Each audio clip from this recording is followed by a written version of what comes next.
Good afternoon, everyone. Yes, you've joined us back here for Track Stars Racing Series for the Track Stars 8-hour Le Mans. We are halfway through this amazing circuit that is 13.6 kilometers long. We have got ourselves some great battle packs throughout up and down throughout the field, but the big question is, can anyone stop that car 51 Isometropolis entry piloted by Fish? The victor in Dew, the Frenchman waving the flag on his home turf, taking that checkered flag in that second stint, and as well now with Andrew Scott behind the helm in car 7 or in Ando 787 in car 51. That is a team to be reckoned with, and then also between BCG Racing and CP Motorsports. Car 98 versus car 14. There's going to be an interesting battle here. But to introduce my fellow commentator, it's actually none of the. It's actually making a very guest appearance here at Trackstars Racing Series for the first time. Where we've seen him plenty of times on his Twitch channel. If you follow us at Motormotion as well, with Trackstars having a partnership with Motormotion E Series, he's also there. But I'll introduce him to our Trackstars Racing Series commentary booth. It is George Cook and Gracie Kud Kung Fu. Welcome, mate. Welcome to the commentary box in Trackstars. Yeah, real pleasure to be here, Nick. Thank you very much for the warm welcome, and yeah, it's been good so far, and I hope to bring you guys a good broadcast tonight. Yeah, absolutely. And unfortunately, with our regular host, a regular streamer in Ryan Palmer, unfortunately getting himself a migraine at the last minute, literally this morning, sent a message saying, I can't host, I can't stream, and I can't race. So unfortunately for them, they had to scramble for a late substitute driver in John Shepherd, who just completed his stint, finishing fourth in class in stint 2. And unfortunately then with Jarman Dalitz running back-to-back streams and working tirelessly in the background, just trying to get all the results and lobbies stabilized and working in working order. And then we had to struggle out trying to find a streamer. But thankfully for George's sake, he was available, and yeah, couldn't say no to it. especially with if he's with me in the commentary box. Yeah, no, we've had a few streams together now, and it seems to work quite well. So, but yeah, it's a unique one today. It's obviously an 8-hour event, and being a team owner as well of CBR Racing, it's definitely an interesting little distraction, I should say, from the pit lane. Nice to get away from the engineers who are yelling in my ears about the state of the car and the state of the drivers' mental health. So it's nice to be away from that for a little bit and be in here with you. So yeah. Yeah, absolutely. I was saying at the top of the broadcast, I was actually driving here in my Citroen 2CV, actually from the city centre. I was just enjoying myself a nice baguette for lunch, and I was just catching up with a few teams and manufacturers, just talking up the potential of the 2024 season and just having some negotiations. And then I get a call from Trackstars saying, like, mate, can you get yourself here as quickly as you can? Yeah, because you're going to need to cancel your meeting. You need to get here on time. I was just like, oh, okay. I'm actually not even halfway through my baguette. I'm not even a third of the way through my baguette. So I had to make sure I had to had to down that whilst I was driving in my 2CV. And yeah, here I am. But it is the start of stint 3, and we're not going green flag racing because we're going to be doing our formation lap here. So yep, there we go. So it is our formation lap here. So Andrew Scott in car 51. What can we say about this man? He's going to be one to watch for in this stint here, and it's going to be really nice to see what he can do in car 51, if he can really stretch out the lead in that Isometropolis. And then right behind is Galain, is actually a debuting driver for CP Motorsports, and then Chops 1983 in Sean Parker in third place, Warpath 360 in David in Williams in fourth place, and then Blazinkik in fifth place, and Budsy 76, and then Breeder for for Robert Sport Racing in sixth place. As we have actually gone, I believe we're actually going to be going green flag pretty shortly. Actually, I can't remember. It's a tricky one. This is what caught us out at CBR Racing as well. I think it's turn 17 when the pace gets set to 100, and then turn 21, I think, when we go green. I think. Ah, okay. So they actually do the full. You guys actually do the full lap around here, and then you go green flag. So that's something I missed out on in the briefing. Yeah, it was a bit of a. I'm not going to call it a late notification. It was definitely there. I just took a little bit of finding in the Discord just to note that. I was on the grid going, okay, here we go, and then I got a shout out that, hey, you need to be aware of this race start procedure, and I went, oh dear, that's pretty poor form as a team owner. Should be aware of that. But and we have, yeah, absolutely, and we also have leading the way in the GT class is Ryan Tame in PLE Goat, the teenager, the fast whiz kid for CP Motorsports, going to be running through that field and really trying to stretch that gap over Adam Walker, who's making his debut on Trackstars Racing Series of Black Rose Racing. And then Aiden Holton, the 2021 Le Mans winner in the LMP class, now gone back into the GT class, so watch out for him in Stint 3 to make his way up the field. And then also we had the host for Stint 1 and 2, and it's racing Jarma Dalitz is actually behind the wheel now of car 95 for the first time, and really trying to move that car up high up the grid as he can. And then we have Ben Purton in 11th place, running 5th in class for car 84 for Motors Brewing PHE Sports.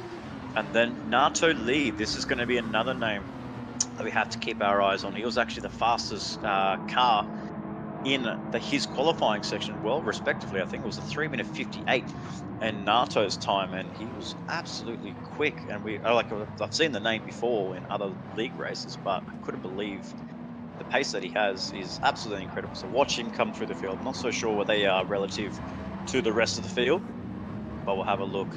And then we have Silvestro Severi in bench stick 7 for car 110. It was actually the last of the completed runners in stint 2, and then right behind is your car in B and CBR Racing and in looking Rice. good.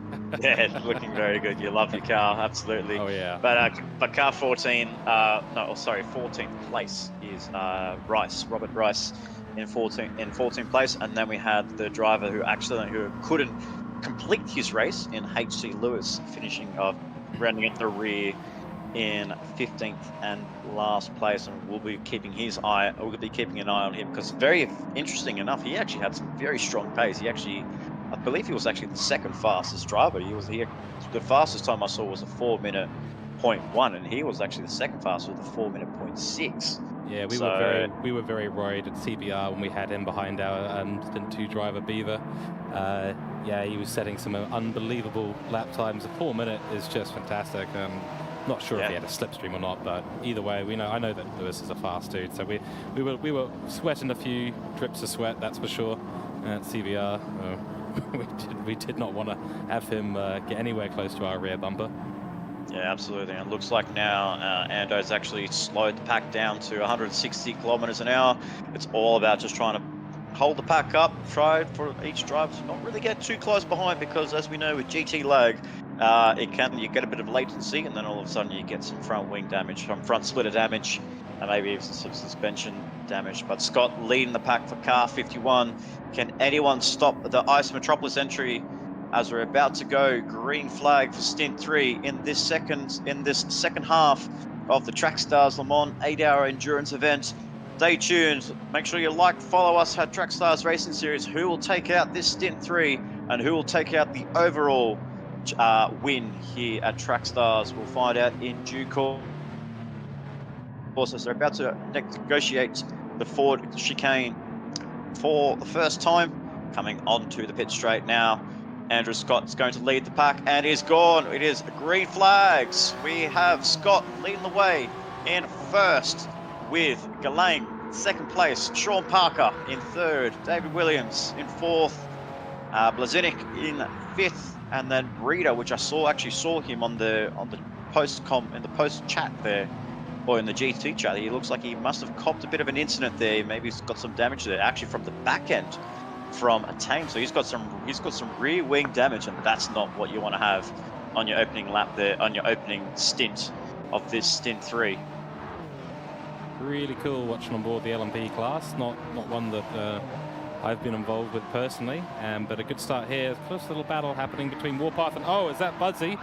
Budsy has gone for a spinneroo right at the start of the race. That is not going to be good for his chances today. No, absolutely not. That's just put him well down the order there. That looks, if you think it might be a game changer here, because it's all about just trying to make it for these next 2 hours. But early race damage is not what you want to have in your first stint. Looks like, that's a very interesting spot to lose the car. I never thought you could actually lose the rear end coming through to the Tetro corner. I think it's that little curb on the side. If you get just on the edge of it, if you put 2 wheels right on the outer edge of that curb, it can be all she wrote, especially if you put the power down too much. And yeah, with these LMP class cars, GR010s, they've got an awful lot of power, especially at the start of the race when they've got full battery as well. That battery-powered KERS system just engages, and you get, I think it's somewhere in the range of 150 extra horsepower straight into the engine. And yeah, if you're not quite prepared for that and your car's just teetering on the edge of a curb, that's exactly what can happen. Yeah, and unfortunately for Budsy, him and Breeder getting damage early on in this first stages of the race here, and unfortunately, fortunate enough for Tame in PLE Goat, he actually didn't get any damage, so it must have been a bit of a latency issue between the Dutchman and the Australian in car 98. So we'll have to look back and see what happened there at the start.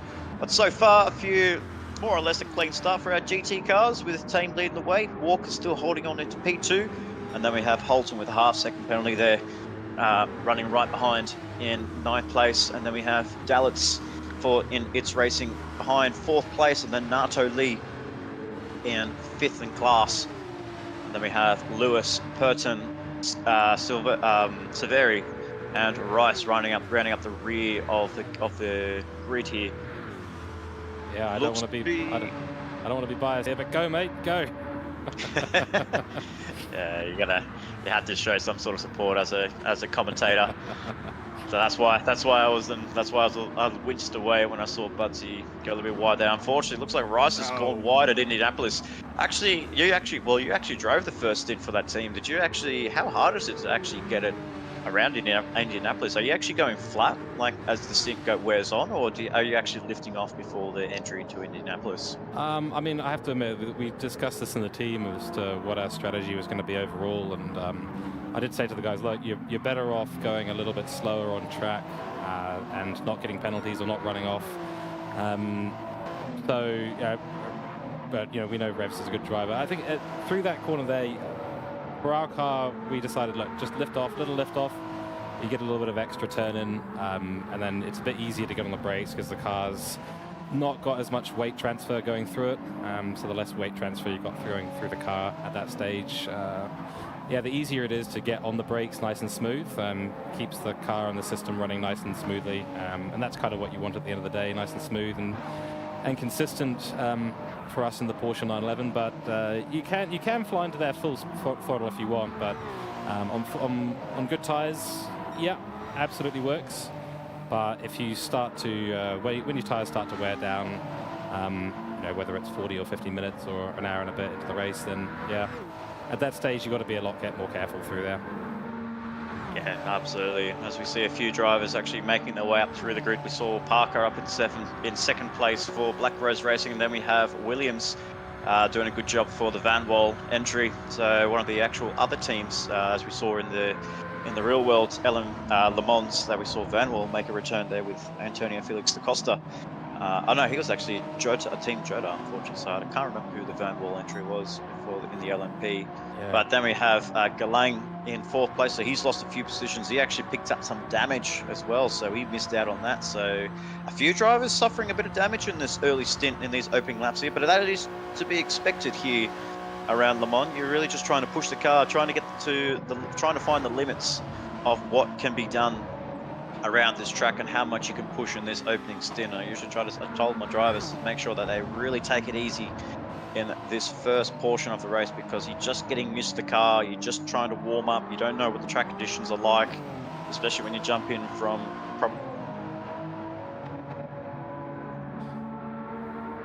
we lost you. Yeah, there we go.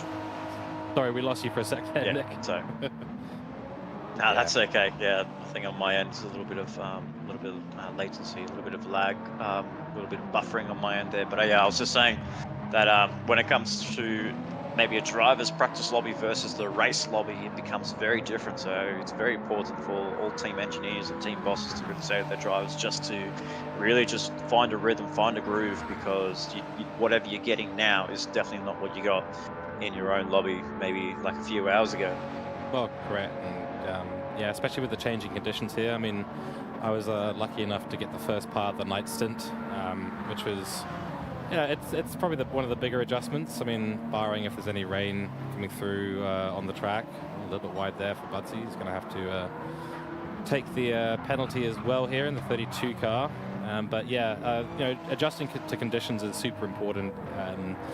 Especially, I'm not going to say that it's easier in the LMP cars, because you're driving a lot faster than in the GT3 class. But in the GT3 class, it's the difference between night and day is quite literally night and day, cold versus hot. And then if you've got wearing tires as you go into a night stint, yeah, you just have to keep it very careful, cautious, and there are some drivers out there that can go absolutely flat out. Ando is probably one of those. I was going to say earlier, what can't we say about Ando?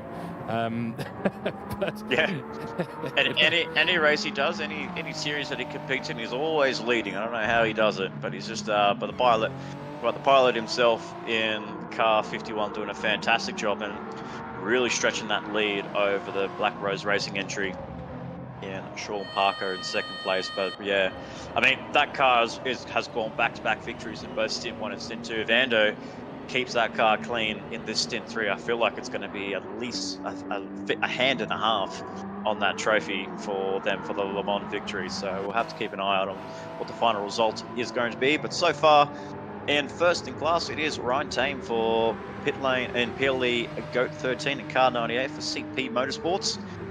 Running himself a really nice race there. And we can see HC Lewis Atkinson, all the way from the rear of the field up to the front.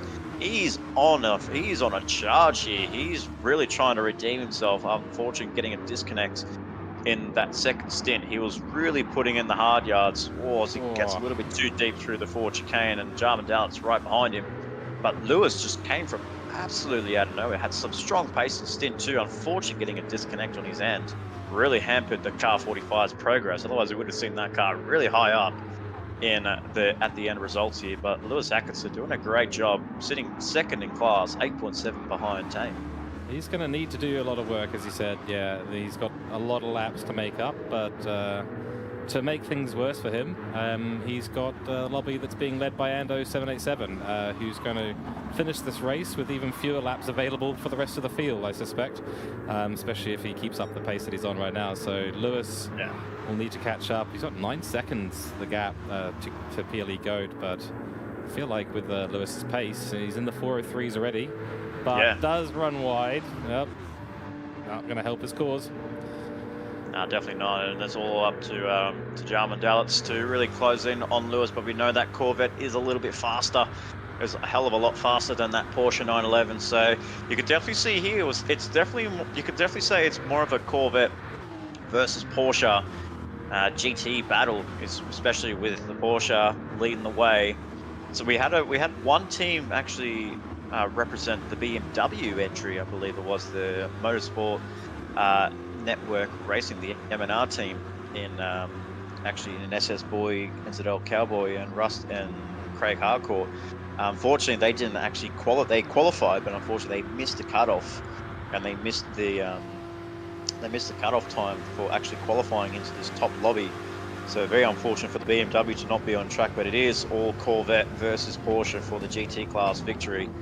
And as we see Nato Lee making an inside move on Adam Walker in the Black Rose Racing car 80, does a nice job there in car 575, up into fifth place in class. Fifth place in class there. I was forgetting how many people are in that lobby there. As we see, as I can see there as well, Breeder in 12th place there is the last of the runners in the LMP car. He came into the pit lane twice, so that's actually coming to the pit lane twice in 2 laps there. So the RoboSport entry after a strong result with Ward in the first stint, unfortunately, well down the pecking order, unfortunately for Mitch Curry, who jumped in that second stint, he really struggled to get into grips. Unfortunately, from what I heard there, the Robo Sport Racing actually didn't have a tune provided on his car as it came to the race start. So unfortunately for Curry's end, he didn't even have a tune set in that car 69. And he raced the whole entire 2 hours with no tune. And usually I'm a tuning man.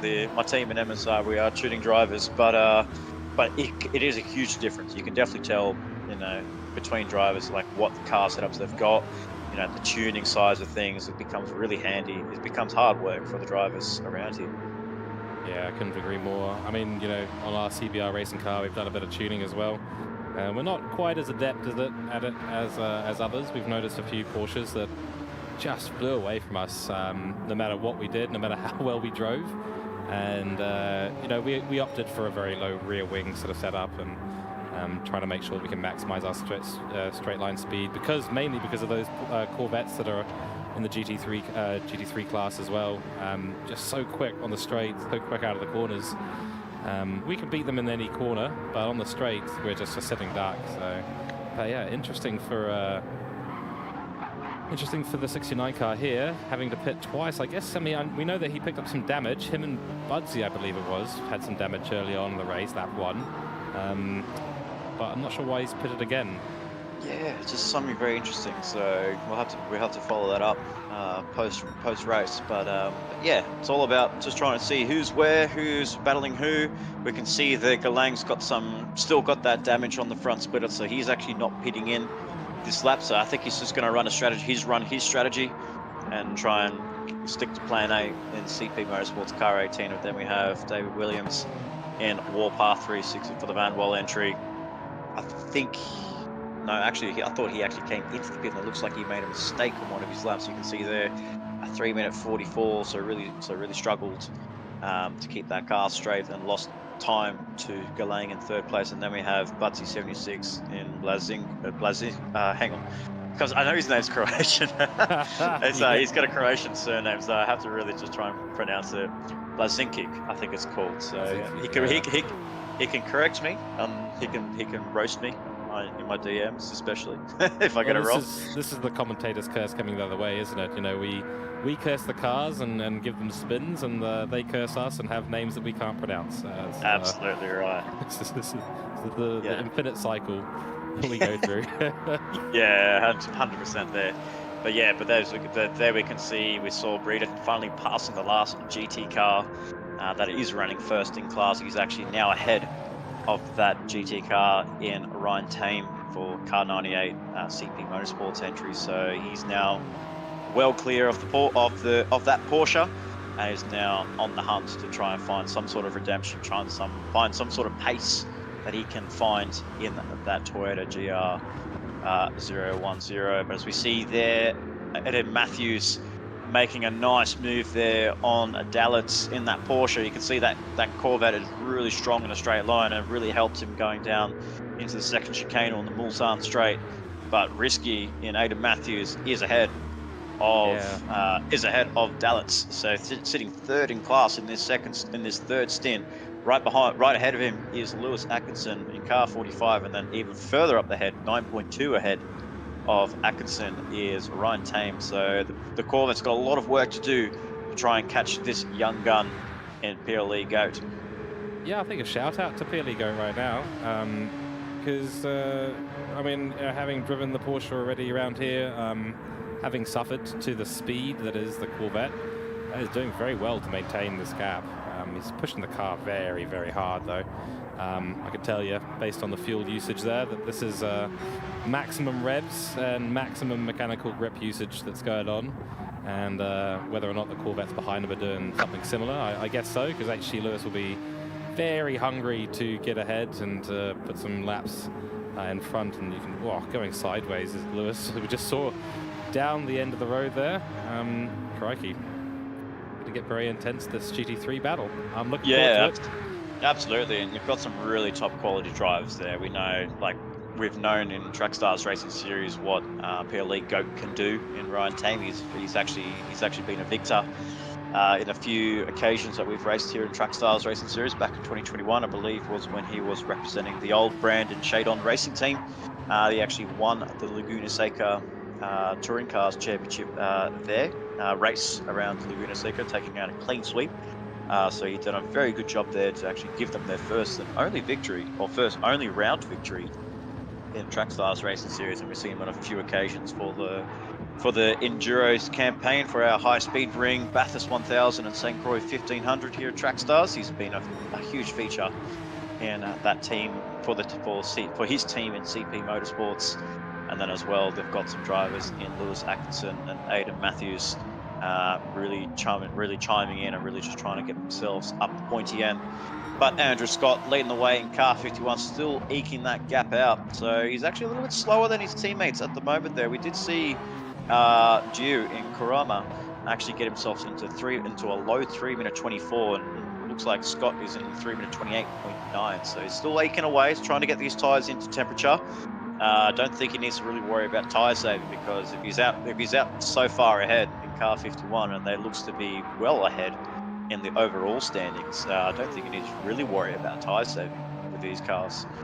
But you're right. It's, getting the tires in the right windows, it can be tricky, and especially when you've got a formation lap like we do for the start of each stint, the tires do tend to get very, very cold. And to reiterate the point that we had earlier, driving to the conditions and making sure that you're not pushing too hard until those tires really come up to temperature. And at least on my stint, that took quite a while. I'm not necessarily the best at getting my tires into the right range, so it was a bit of a challenge to do so. But once they did, once I'd taken the edge off the hard tires, they started to work pretty well. So Ando will probably be lowering his times throughout the stint. I'm not sure what he's going to end up doing in terms of tire management. I haven't been looking at what these LMP class drivers have been doing, or hyperclass drivers, I should say. We actually, at CBR, we didn't actually change our tires after our first pit stop. We just kept the same one on because we found that we had better performance and a slightly warmer tire. And who knows, we might be seeing some atmospheric conditions come in as well. It's pretty overcast now. So it's not exactly the nicest conditions out there on track. Pretty cold, pretty dreary. I guess the drivers will be hoping we don't get any rain. That'll be the key focus. Absolutely, and that's probably the hence why of the slow lap times that we're seeing at the moment. I believe in that second stint we saw some quick lap times because it was night time, but the grip was you could say a little bit more or less the same, maybe a little bit more grippier in that second stint. But yeah, with the dew on the track and the overcast conditions, it's not really bringing these tires up to temperature with 3-minute 28.8 as the fastest lap so far, set by car 51 in for the Ice Metropolis entry in Andrew Scott. Then we have Sean Parker second, and then we have Galang for CP Motorsports in third place. So this will be actually an interesting battle. So actually what I noticed from one of the comments in the last stream is actually the car in the Black Rose Racing that Sean Parker's running at the moment in second place. They're actually a lap down on this car 18. So if anything happens, if Parker can actually get ahead of Galang in this stint, try and put a lap on him, we could be set for a duel for second place in the LMP class. And I believe right behind there, I think sitting nicely in fourth place will be WRT Motorsports in Warpath 360 Sands in David Williams in fourth place. Yeah, it's going to be quite the effort to put a lap on, but third place has got damage. So it does, yeah. That's going to be worth a bit of time. I think the gap, I've just been keeping an eye on it. It's been hovering at about 16 seconds. Chops is doing sort of mid-33 laps at the moment. He'll probably get a bit faster towards the end of the race. And a little bit of fuel saving maybe, just to try and eke out a bit of an advantage in the pits, get in there for a little bit less time, or be able to run a bit of a hotter stint later on in the 2 hours that we've got here today, stint 3. But yeah, he'll be counting his blessings right now. Oh, over the radio, we've got damage for car for third position behind you. Go for it. He'll be absolutely stoked. Yeah, absolutely. So Jimmy Lee telling his driver just to really try and get that car up the pointy end. That Porsche representing Toyota GR010 up in second place while the lead Toyota in Andrew Scott leading the pack by 20, almost 27 seconds over Parker. And then we have the Van Wall entry, car 964, doing a really solid job here. They've done a very good job here in Trackstars WRT Motorsports. Had a very strong form in the Trackstars campaign, especially down in the Formula 2 as well. They had some very strong drivers piloting that series, and they've done themselves a really good job to be a very well represented team here in Trackstars. They got the late call up in the mid season of 2022.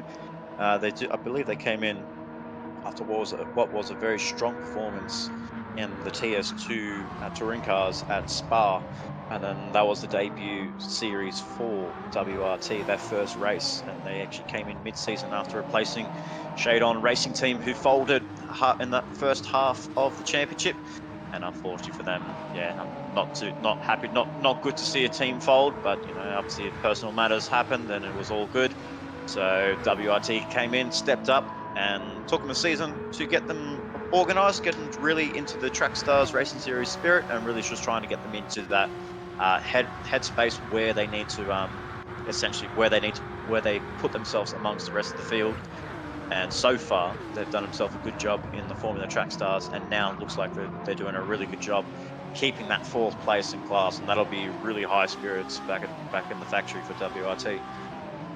Yeah, doing very well as we see Ando come through and start lapping the first bit of blue flag traffic of Pertz 91 and Revs Law, the 110 car that I know and love so well. I think we've done a pretty good job with our livery today, although I have to give a shout out to everyone on track. All the liveries just absolutely spectacular. It's just, that's one of my favorite things about Le Mans, whether it's the real one or the virtually real one. The liveries that are on show are just absolutely brilliant. It's great to see, and yeah, along with some good racing. Jeez, this is why Le Mans is so cool. Yeah, absolutely. And usually around a track like this, when it comes to endurance racing, you just don't know who you're racing because you're looking at it in the long picture. You just need to see who you're actually racing, who your competitor is, whether they're doing a different strategy, putting the fast drivers in first or putting the fast driver in last. You just don't know, because even like with the 51 entry that Andrew Scott's piloting right now, we're like, nobody knows who's going to be in that last stint. I think I might have an idea who might be driving that last stint. But then again, you have a look down the order in car 18 for the CP Motorsports entry, sitting third overall. We don't know where who's going to fill in that void. Could be Dan Wood, could be Jackson Austin. Two very strong drivers from CP Motorsports. We just don't know who's going to be part of that. Who's going to be filling that void in, as we see Andrew Scott overtaking Nato Lee from his fellow teammate in the ISA Esports camp, and flying past Jarman Dalitz in the East Racing Esports Porsche. But still, the Porsche leads the Corvette in the GT class with Ryan Tame well ahead of Lewis. I want to see how close Lewis has gotten to Goat. He's actually lost time to Goat. So I believe the last time I saw it was about 8.6. It's gone up to 12.1. It's a huge pace coming through to that CP Motorsports Porsche. They're looking to go back to back. Oh, better contact made between the two drivers there as the Hypercar was trying to lap the Corvette car 45, but with CP Motorsports, they're looking for back-to-back victories, where their last victory came in 2021 with the Huso brothers piloting a strong campaign in the CP Motorsports car. I believe it was cars 18, I believe it was. So the 18 that we have in the CP in the LMP class has now been switched over to the GT, and then now back into the LMP ranks.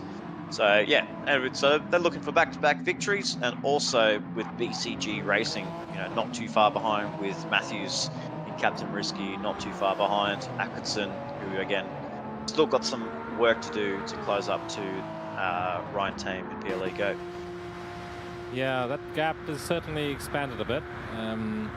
Again, as I said earlier, potentially some issue, well, not issue, but some difference in the amount of fuel saving that is going on between those two cars. The Porsche looking reasonably low on fuel for this stage of the race, and I think PLE Go, like I said earlier, has also been just putting the foot solidly down into the floor of the car and making sure that Porsche is revving at absolute maximum as we do see Ando go past PLE go. So that's all of the GT3 class traffic now lapped by our leader.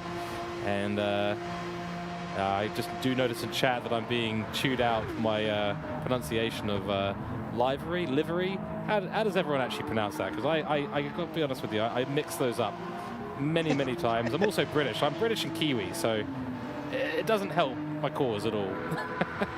There you go. Yeah, no, it's interesting, but as we saw there, team actually got lapped by Scott in first place. So I think, well, actually, how many laps? I want to see actually how many laps Scott's actually completed. So we've got Goat on his 8th lap, and Andrew's on his 9th lap. So there we go. So yeah, so that's the first time he's actually lapped PLE Goat.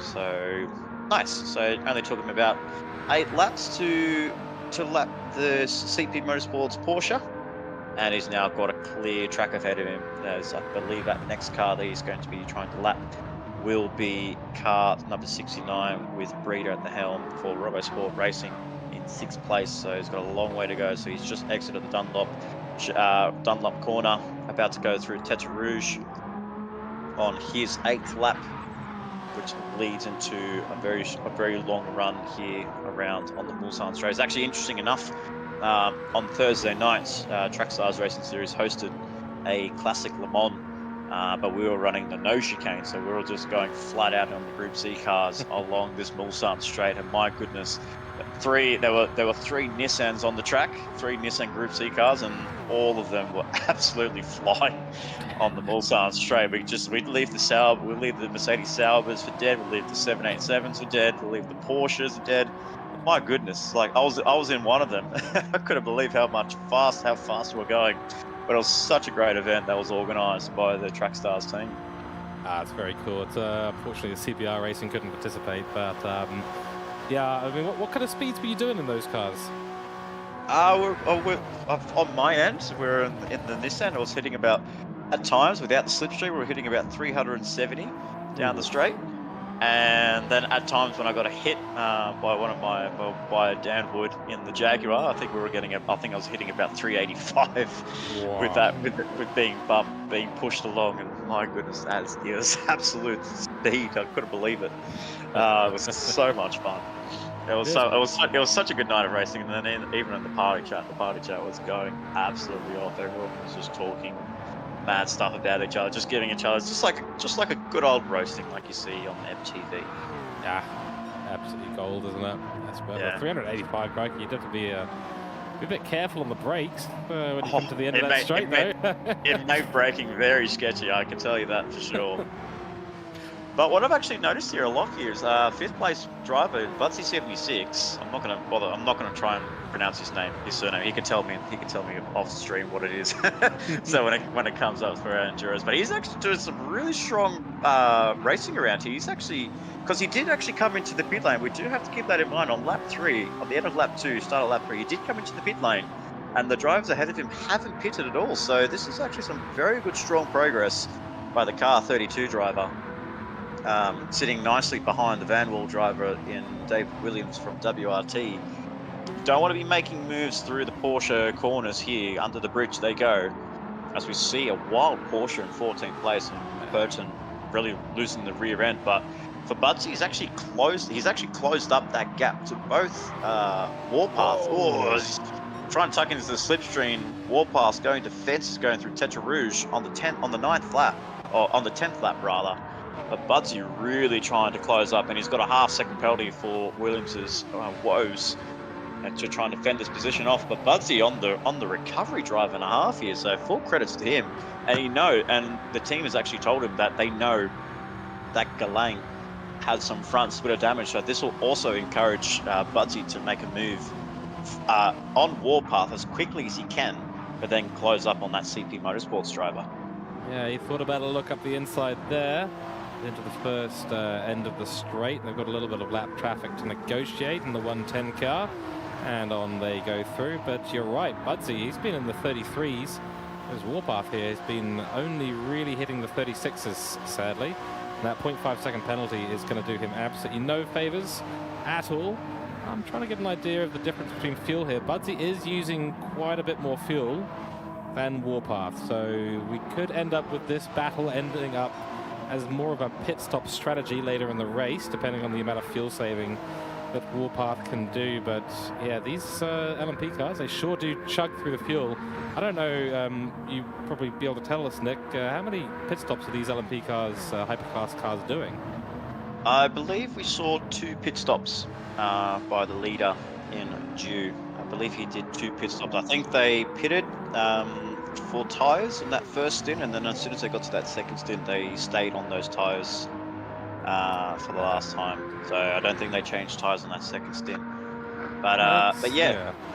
But it's interesting because that's the same strategy in GT3. So yeah, it's just interesting to see the difference between the Hyperclass and the GT3 cars strategy. So yeah. Yeah, absolutely. And as we can see, Butts is here right behind the Van Wall driver. So the Toyota versus Van Wall around the Le Mans Circuit de la Sarthe, this 13.6 kilometer circuit. The burn zone's coming up right now. So unfortunately for Williams, he's going to be giving up that 4th place to Budsy. Budsy's going to have to pull left, and he does. Ekes himself, puts himself up into 4th place, and that seals that position there for him. Unless Warpath can really find a way through, but he's got a GT car ahead of him coming through to the Porsche curves. Going to be very tricky to negotiate this Porsche if he doesn't hold him up too much. But he's going to have to try and find a way through before they come towards the Corvette curves. I actually found that out on the track map. So this part here is actually called the Corvette curve. So how ironic it could be. You know, we've got Porsches, we've got Corvettes, and then we've got Ford on the Ford chicane on the last part.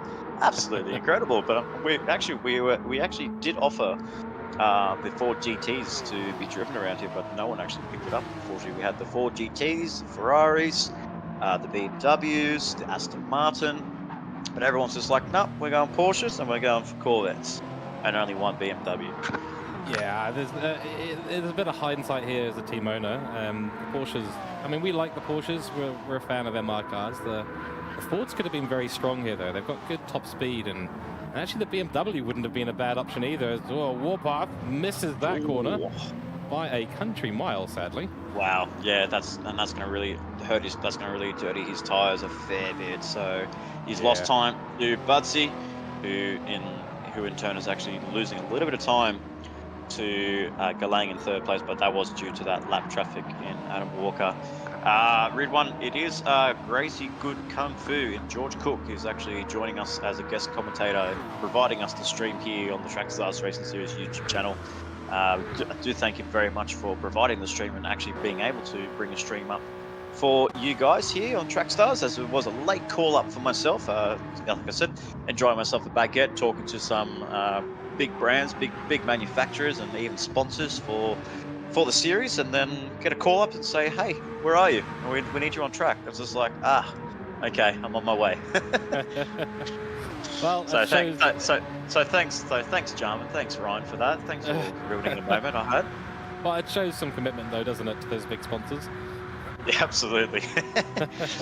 Yeah, interesting fact here. I've actually got a message from James Lee, the team boss of Black Rose Racing. He's saying a one-stop is definitely possible in the Hypercars if someone actually dares to give it a go, because you know, really being hard on the fuels, like saving so much fuel is going to be is the biggest order, is the biggest task here in the LMP class, and even in the GT class. Saving fuel as much as you can, it's really, really tricky, because you really want to try and push for a great result and try and put the car in a great position for the end in that final stint. But then as well, you know, how much time do you actually lose on track by saving too much fuel? Well, and then there's just the mental overhead of it. You know, the amount of fuel map changes during the lap, might be even changing braking balance to save a bit of fuel here and there. Yeah, it's a bit of a tricky one, but I mean, I'm sure it's possible, and these drivers are good enough that they're entirely capable of it. But yeah, crikey, I wouldn't want to be that driver who decides to take on that challenge. No, I'll pass on that. I'll do my 2-stop and be be riding smoothly throughout the 2-hour stint, frankly. Yeah, absolutely. So it looks like Lewis has come into the pit lane, has stayed on the same tyres, but just put on a tank of fuel. So the 45 doing a good job. I did see Nato Lee in 14th place. I wonder if he's actually made a pit stop as well, because he was actually right up the pecking order at the start of this stint. So yeah, he's actually on. He actually came to the pit lane as well. So keep an eye on him. He's actually been hanging about with the boys in the GT class, and he's showing some great pace in car 575 with 4-minute 1.9. I believe that might be the fastest time in the GT class. If I have a look down, we see Pertz with a 4-minute 5.2. We see Lewis with a 4-minute flat 0.8 on lap 8. That's actually some really strong pace there for Lewis early in this third stint, as we see Galang for CP Motorsports car 18 into the pit lane with 28 litres of fuel. Looks like he's just going to be going for a fuel stop. Maybe no change of tyres. And it's really important to see if we can get ahead of Budsy. Unfortunately, Budsy does pass him. Then we saw there with Rice, he got himself 404. Walkerson to the 403s, 0.9. Risky in Matthews is set a 4-minute 1.3. Very good time.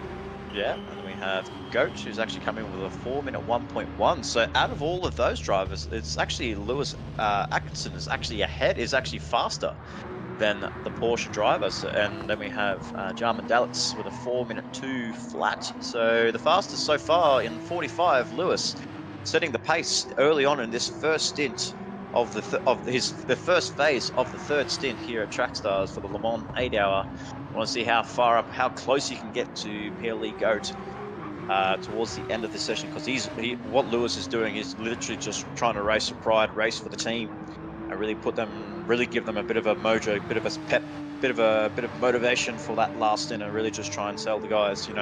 We DC'd in that third stint, but on that second stint, but we race as one. We are a team, and we just want to make sure we get that car in a good position and just have a bit of fun as well, because that's what we try to do with one-off events like this. Even though they might not be putting yourselves in a good position, but we're here for the fun. We're here just to try and have a good time and meet some new people as well. Yeah, if things don't go your way, it's time to enjoy the race, and that should be the initial goal anyway. Certainly was at our team CBR Racing in the 911 as we went through the GT3 class there. I didn't see there's only one or two people out of all the GT3s that didn't have a penalty, so they're all pushing absolutely to the absolute maximum to make sure they can get up some good times. And yeah, Lewis doing a very, very good job there. And yeah, but we had a few disasters at CBR with our Porsche early on. In fact, both in one stint one and stint two certainly didn't go our way, but we've had a little chat. We just said to each other, look guys, look, it's not about the result, it's about the teamwork, it's about the cooperation, and it's about the fun we can have on track. And it's not often you get to do an 8 hours event of this scale. I think 16 teams, 48 drivers, is that correct? Yeah, absolutely. That's just brilliant. Or 15 cars entered, yeah. Oh yes, 15 cars entered, of course. 15 cars, 45 drivers, yeah, it's absolutely incredible. So, even with the late substitutes for a few drivers, for a few teams, substituting their drivers, we can see there, Andrew Scott in Ando 787 has put a minute on Sean Parker at Chops 1983. And it's not, and they haven't even come into their first stint. It's absolutely incredible pace that car 51's doing. And if I have a feeling of what driver they're going to put in for that last stint, you can just kind of say to them, yep, just they take the trophy home, and they're just they're gonna walk away with this Le Mans victory. But anything can happen in this GT world. We saw it with two drivers in stint 2, and the cursed 2-letter word in DC. So anything can happen, as we see. Oh, Jesus! A bit of lag there on Budsy's entry there. I thought he came into the pit lane, and I thought he was gonna go away from it, because I thought that may have been a mistake from the MSR driver. The engineer's saying in, his brain, and the steering wheel saying out, and got caught between the two. But I think it was just a bit of latency. Yeah, unfortunately there. So that's unfortunate there for Buzz, but it didn't pick up any damage there, so that's good. Yeah. So it'll be interesting to see where he actually comes out. So, and I'll be interested to see what he does. So whether he actually takes tyres, Oh, as we can see, Galang really being held up by Dallas. That's a scary section to go through. It's terrifying in the GT3 class, especially when you've got a hypercar behind you, because you want to give way, but as soon as you give way, you're suddenly offline and on the line of which the hypercar wants to overtake. I unfortunately had a bit of a run in there myself in stint 1, to my disappointment, and I had to run rear splitter damage for the last 35 minutes of the race. That's unlucky there. It's very tricky. So we'll keep an eye on, and looks like Budsy76 looks like he's just about to come out ahead of Galang here. So this is an actual position change here on this third stint. So yes, Budsy actually comes through fresh tyres and a full tank of fuel, is ahead of Galang there. So car 18s are running an overcut strategy very nicely there. But we did know that Galang had some damage on that car 18, and it was really hampered in that first part of the third stint here in the 8 hour. But that's actually a good strategy there by the MSR driver, and he's got some raw pace behind him in that car 32. So that's a really good start there. What was a bit of a disastrous start for car 32 is looking to pave ways for him. Yeah, really impressive actually. Not many drivers out there that can hold onto front splitter damage and drive this track, because, well, I'm sure both of us know, and all the team owners and drivers out there watching, you know, you need a lot of that turning, especially on some of the higher speed corners. I think, was it the S's from turn 17 onwards? That has been, that's basically, well, I'm not going to say impossible, because it's definitely doable, as we saw from Budsy, but it's very, very challenging through that section with no front splitter. So to manage that and to get ahead, back up in the third position, that's, I'm absolutely impressed. Yeah, well done. Yeah, he's a very strong driver in the MSR team, and yeah, that's why we recruited him back in 2021, because we saw his potential there, and he's worked very hard. He actually finished runner-up, and the TS2 touring cars only just missing out to Von Duvey and slapped his mate 117 in that final race at Suzuka. So he was very agonizingly close to winning the championship for MSR, and unfortunately just fell short of that championship charge there. But also we have a few of the pit stop drivers coming in at the moment. Oh, what is up with this pit lane entry? Was that? Oh, I think he might have actually crashed. Yeah. Yeah, well, the first part didn't look like a crash. It just looks like he really slowed himself up on that second part of the entry into the pit lane. And yeah, unfortunately for Jobs, he might lose a little bit of time here. But I'm actually surprised he's got 15 litres of fuel in. I'm actually surprised why they didn't want to go for one more lap. They really could have pushed out one more lap and really maybe gone for a conservative route for the second stint. Definitely. It is a bit of a surprise. You don't want to be pitting on anything more than the smell of an oily rag here. You want to maximize your stint time out on track, minimize the time, and so maybe that's what they're trying to do. You know, fuel save a little bit, spend a little less time in the pit lane when you're going for the refueling, because that is the slow part of the pit stop, of course.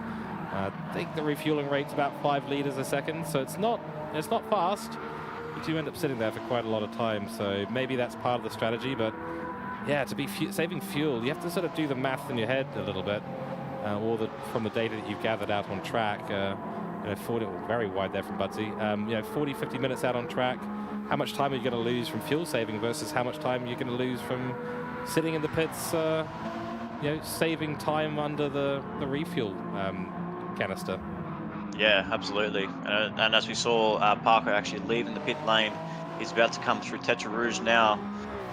So he's sitting still very nicely in second place. But, you know, keep an eye on Budsy76. He might be on that rear wing of the Black Rose Racing driver before the end of his second stint here. So he's roughly dropped that down to about 29 seconds. So 29 seconds is doable for Budsy, and I know his pace. I know the man. He's got a lot of energy behind him. He's really one of our quick drivers in MSR, and you know, especially when it comes to racing in the Enduros campaign, he put it on a stellar performance in the Touring Cars Endurance campaign, finishing P2 in class. As we see a yellow flag ahead by one of the drivers, is actually Budsy. That's Budsy. So yeah, actually, so a bit of a put a bit of a commentator's curse on him there, unfortunately. So let's see what happened here. Oh, he just lost it. He's done a Max Verstappen. He's lost it, and he's picked up damage. I was just talking about the praise on Butsy, really closing up to Sean Parker, but unfortunately that is front splitter damage, and he's got all that work to do again. Got front splitter damage, and this is not what he wanted. He was doing so well. You know, me as a team manager trying to mentor him and try to help him out. Unfortunately, I might have to keep my mouth shut on my teammates because I'm trying to pep talk him. Unfortunately, I was trying to pep talk Lashbrook in car 45.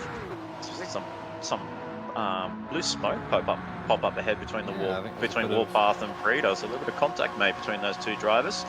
As we can see there, looks like Breeder's about to make a move on Warpath, going to the second chicane. Can he get that executed before? No, he doesn't. So has to sit behind.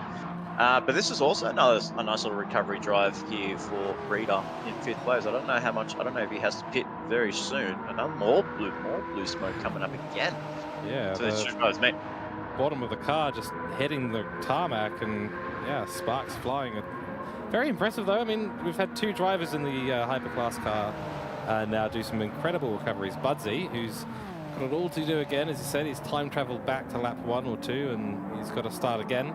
And then 69 car here, just flying. I'm not quite sure what's going on with the car of Warpath, whether they're fuel saving or trying to extend the stint. Maybe they are trying the 1 stop this time round. Yeah, that definitely could be a case here. They definitely will be potentially trying to do a 1 stop, but they did pit a few laps ago. They did pit at the end of the last lap, so they are looking to potentially do a 1 stop, maybe even just try and save a little bit more fuel, and maybe put on a splash and dash for the end for the last 10 minutes. But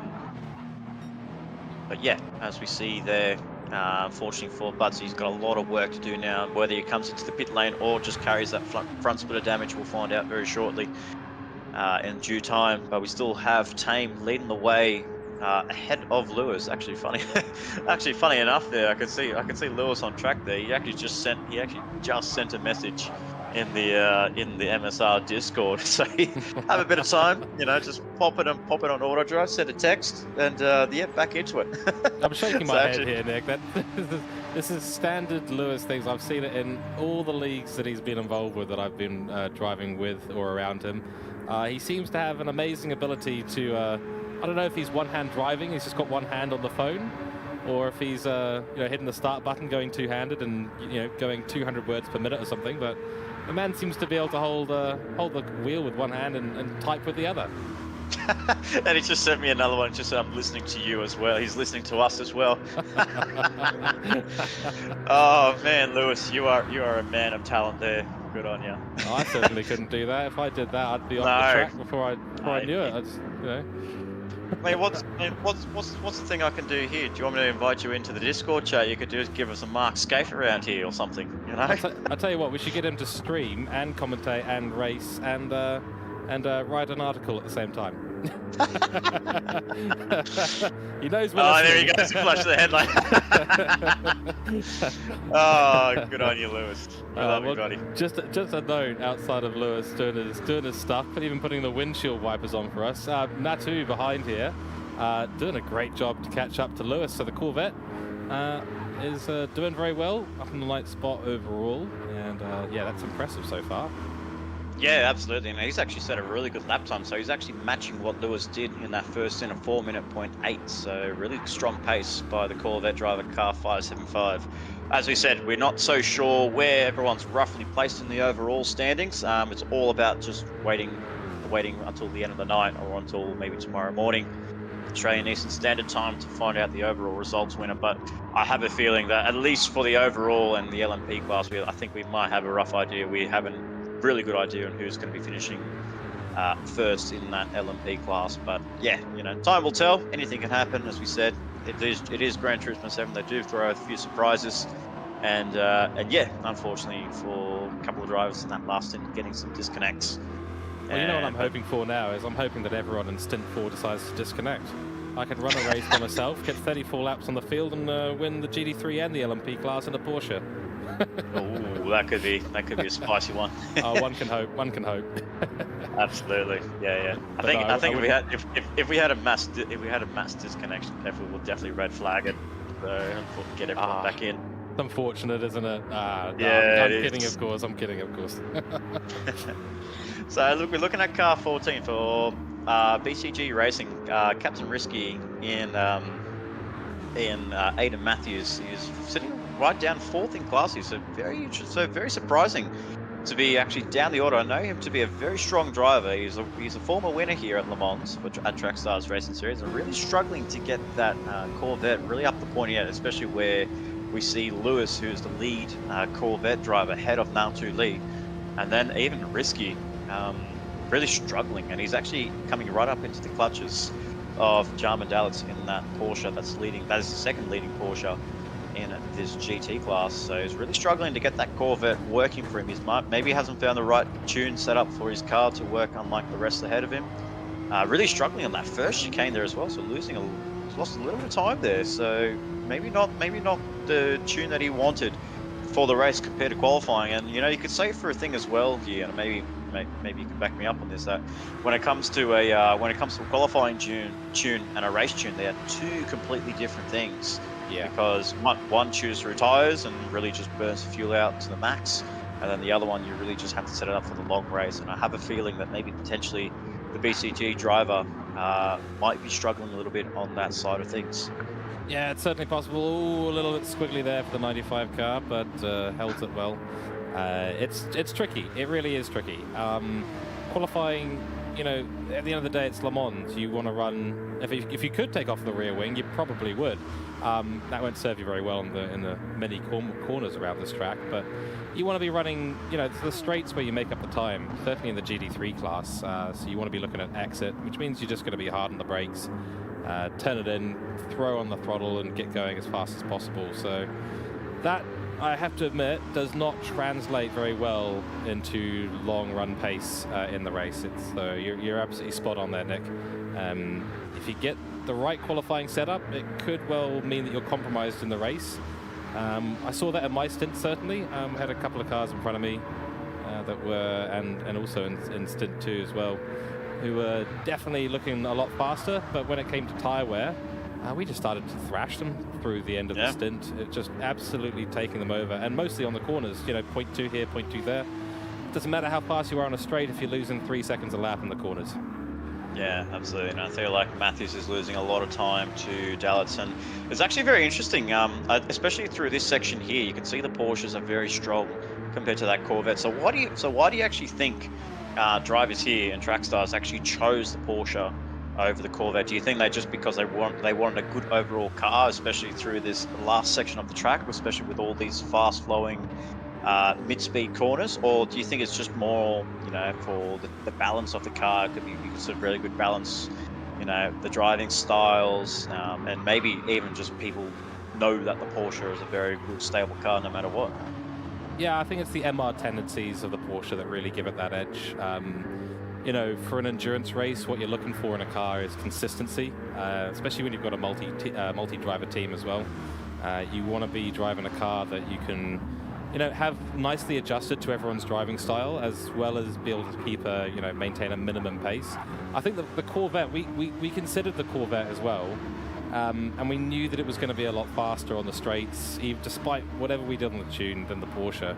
But for us, we've got 3 very, very different driving styles between our drivers, and it just made more sense with the Porsche. It's more stable. Over the long run, you actually do save a bit more fuel than the Corvette, so you can reduce pit stop. So I'd say it just for the endurance side of things, it's just an overall slightly better car. That would be, we've got a yellow flag there. Try and pick up who that is. That might have been Risky going wide. But yeah, it looks like it looks like it's Lewis potentially, because he's dropped down to 9th place. Whether he actually made a mistake or whether, yeah, he did actually. Oh, contact made between the 2 drivers and Natu Lee and Lewis. So something was brewing between those 2 drivers. We'll see if we can get another replay, maybe on the point of view from Lewis's side. I wonder what actually happened there. Did he actually come? He actually came off there, and I think he just got in the path of Natu Lee. I think Natu Lee had nowhere to go, unfortunately. Yeah, just that's exactly what happened. Clobbered the rear end of that 45. So both MSR cars in both classes are not really having a good stint in stint 3, and I guess as we know, for the 45, it's well down the order. in overall standing. So they're just racing for a bit of fun, as we saw there with Lewis in the chat, in the MSR chat, and flashing up the headlights. So he's just having a bit of fun. But I guess as well for the 32, you know, putting themselves, you know, probably potentially fighting for P4, P5 in the overall standings. As we see, as we cut to Warpath, really struggled, lost the rear end coming through the Ford chicane. And that's the worst thing that's happened to him as well now, George. He's actually gone well past the pit lane. So he has to do a full lap with damage, with front splitter damage. We saw it with Galang in the CP Motorsports entry. See how he actually got it? Yeah, just too much. He just got on the power too early. Yeah, that's really unlucky for him. And he did so well to manage it. Now he's got front splitter damage to run as well as a longer strategy. That's very tough as a driver, no matter how good you are. That's going to be very tough. And actually, this is, you know, to the point we were making earlier about the Porsches being a bit of an all-rounder. Obviously, the LMP class guys don't have a choice. They have to run the GR010, which can be very tricky on the throttle, especially when you lose the tyres. But the Porsche, I think, just, you know, overall, it gives you a bit more stability, a bit more consistency, and that might be where we saw Lewis come unstuck as well in the Corvette. Yeah, absolutely. Because they always going to remember, it's like Le Mans. You look at Le Mans, you think, oh well, I need a fast car around here. I need the fastest straight line speed car. But you really have to consider the corners around here. Even though, yes, it is a very long track, 13.6 kilometers. The majority of them are straights, but then you've got a really good section in that back half of the track, with just all corners. You know, like just fast flowing mid corner, full throttle corners, like, you know, short sharp chicanes. You know, you really need a good package. And, you know, with the Corvettes really trying to do things a little bit different on the tuning sides of things. As we see Galang here with some more damage on his car, so for both front splitter and front right suspension damage. So that's good. That's the same thing that happened to what Budsy had on that first stint. So I guess in a way, it's kind of bringing them back a little bit into the folds here, potentially, if Budsy actually holds on. So he still might be holding on, battling out for P3 overall in this stint here. But the most important thing is as well, we have to remember that Sean Parker in that 79, if he gets himself a really good gap, and if he sees that, you know, that Galang is really struggling with that 18, it could potentially bring back 79 onto the lead lap and really battle it out for P2 in the overall standings. Yeah, it's going to be very interesting to see, because we've already seen that Budsy can do a recovery. I think 3 recovery drives. He's on his 3rd recovery drive now so far. That's so impressive already. It's such a real shame for him that he's unfortunately not been able to manage the car. Maybe just pushing it a little bit too hard. He knows how much work he's got to do, but this is part of the endurance mindset, isn't it, Nick? You know, it's every time you've got make a mistake, you've got even more work to do. So pushing can sometimes be the wrong direction to go. If you push too much and make too many mistakes, it all starts to compound. And as we've seen on a couple of the starts in the previous stints, Constantina effect, that can happen mentally as well. Yeah, absolutely. And and more insight from Car 45 from Lewis. He's saying that even though he looks like he made a mistake there, but it looks like he did get pretty much well hit there by Natu Lee. Yeah, it was a big when we saw that. So I don't know whether it was whether he had nowhere to go or whether he actually maybe didn't try to avoid. I'm not 100% sure. Well, you do have the yellow flags out. The yellow flags were definitely out. So when you see that on track, the whole idea is that you're supposed to slow down and expect a slower car to be ahead. So, but there was a very that's a fast corner that they collided in. So it's very tricky. Yeah, so Lewis has got a little bit more work to do now, sitting back in 13th overall. So that is going to be 5th place in class for Lewis. Just trying to have a go, just really try and get this car as high up as he can, so that his teammate Tyler Lansdale can really bring that car home for that last stint. He's actually messaged saying he's going to be jumping in the car for that last stint, not giving up the fight, trying to fight for that team morale, and really just try and put himself get in that car 45 and just having a bit of fun there. And we see your driver in Rice doing a good job, sitting 12th overall, 4th place in class, I believe it is. Oh, sorry, 5th place in class. I think it's 5th. Yeah, that's right. Yep. No, very happy with what Robert's doing so far. He's a solid driver. We're stoked to have him on board, and Same with our other driver, Beaver, as well. It's a team of good mates, and we're all in it to have some good fun. And these Australian chaps, yeah, we're just good buds, and that it does help out the team dynamic. It makes it good fun. And the 110 number we've got there is a combination of all our favorite numbers. So it's a real teamwork-oriented little team we've got going on there, and shiny it is. Yeah. So I'm guessing one of the drivers likes car 1, car 11, car 10, car 110. Oh, not quite. Yeah. So, yeah.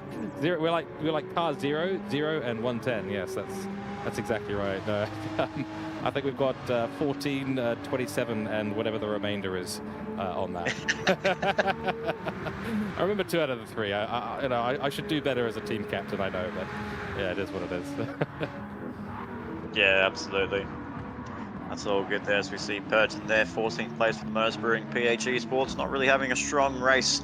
It looks like he got compromised a fair few. He actually had a very strong stint in that first stint from what I saw early on, so he had some really good pace there, did Purton. But unfortunately in this third stint, maybe just with all the, you could just say the alien drivers and the strong drivers, probably just putting him in his place, unfortunately sitting 14th overall, 7th place in class, and then you have Severi in 15th for car, I believe that's car 118 for CP Motorsports, so finished down there, while his teammate in PLE GOAT, Ryan Tame, for car 98, leading Natu Lee from ISA Oathkills in second, or leading the way in first in class, 22.9. So this is really stretching out that gap for the overall victory. So they could potentially be going back-to-back victories for CP Motorsports. And yeah, we'll wait and see how that goes. As we see as well, Butsy's just about to lap his teammate in Lewis Atkinson, so maybe Lewis won't make it too difficult for Budsy to try and overtake, but it's also very important for Budsy to really not hamper both races by doing an overtake. Oh, it looks went a little bit too deep there. Yeah, very close there between the two mates. I think Budsy went a little bit too deep on the brakes there. Unfortunately, just went a little bit too overconfident in making move there on his teammate. Picks up a 1-second penalty for his cause. And yeah, losing time. Oh, really? Yeah, once you get dirty tires, it's a half safe there by Budsy. Really losing that confidence. And I will say as well here, even though there's a lot of runoff, especially on that through Corvette curves, that even when you get all the runoff, the tires get filthy, you lose concentration, you miss your braking marks. Like, how hard is it? Like, I mean, because you're the only driver in this commentary booth that's actually done the 2-hour stint in that first stint. How hard is it? Like, you make a mistake and you're really just trying to say to yourself, right, I need to cool my head down, but all it takes is another corner and then you spin the car out. Oh, speaking of which, yeah, it's all going wrong for Budsy. And it's not a great rejoin there. Either Lewis managed to get past cleanly. Yeah, it's very tough. I've done longer drives personally. I host 12-hour charity events where I drive for nearly 12 hours straight, and those you don't have any cars on the track. You don't have anything else to worry about. You don't have a strategy to worry about or anyone racing around you. It's just cruise around and do stuff. This is 2 hours of very intense, very highly aware kind of racing, and yeah, it takes a toll. It does. I was mentioning earlier the sort of mental concertina effect that you can get into when things don't go your way. My stint in stint 1 started off very badly. I was actually turned around by another driver before the lights had even gone green. So I was in a bad headspace, yeah, right from the start. And you've got to just it sounds weird. People will always say this, just forget it. That's what you've got to do. You've got to just forget it, move on, and refocus on the next corner. What's the next corner? How do I brake? Where do I brake? How much do I brake? Where's the apex? If you can just remove that additional overhead, there's a sort of technique that we talk about when you're drivers, which is mental bandwidth. How much mental bandwidth do you have, and what are you spending that on? Because you're only human. You can't be thinking about the 3 incidents you've been involved in and how you've messed up the strategy while also making the next corner, especially in the LMP class speed. I mean, GT3 class is no pushover either in terms of speed, but at the speeds that these guys are going, the precision that's required, your mental bandwidth has to be 95% on the next corner and what you're doing at any one moment. And if you're not doing that, if you're thinking about anything else, you're going to suddenly find yourself maybe running a little bit wide. I think that might have just happened just then. Or making even more mistakes, which can then cause more mental overhead, and you lose more and more bandwidth, and then suddenly you're running at 50% mental bandwidth and you're missing every single corner. Absolutely. And all we're actually seeing here from Galang, he's actually pulling in some time on Sean Parker in second place. So even though he's got damage on that car, he's still finding a lot of pace in that car 18 CP Motorsports entry. So he's had a 3-minute 32.4 on that last lap versus Chops 1983's 3-minute 32 point, I believe it was 6 or something. So even with a damaged car, Galang's showing some very strong pace in that car 18 and really really trying to feed off from his teammates in both Austin and Wood, really maybe just getting onto that headset and really just prepping him up and just talking him up, saying like, you know, you got some damage, but just keep putting in those laps in, just keep pushing the stint out. We still go to plan A. And yeah, and he's doing a really good job there. He'll lose a lot of time here on the straight, because when you could see on the steering inputs there, you can just see there he's got a lot of he's really just trying to turn the car right. He's got a lot of he's got a lot of lock damage there on the right hand side of his car. So he really got to negotiate that. But when it comes to the corners, you know, it can actually benefit him. It can actually benefit you as a driver, because when you're going through the right-handers, yeah, you get damage, but it actually helps you in a way. It actually helps you go a little bit, just that little bit faster through the corner. Yeah, that's right. When the tire's fully locked into a position under damage, if it's at the right angle, then yeah, you just lean into the damage, you know, and just let the car roll around the corner. It's very true. Yeah, I was just seeing in chat as well from DP Mario, who I was racing with in Stib 1. He also got turned around right in front of me. Both of us doing a bit of a pirouette before the green light had even gone. And yeah, that's, you know,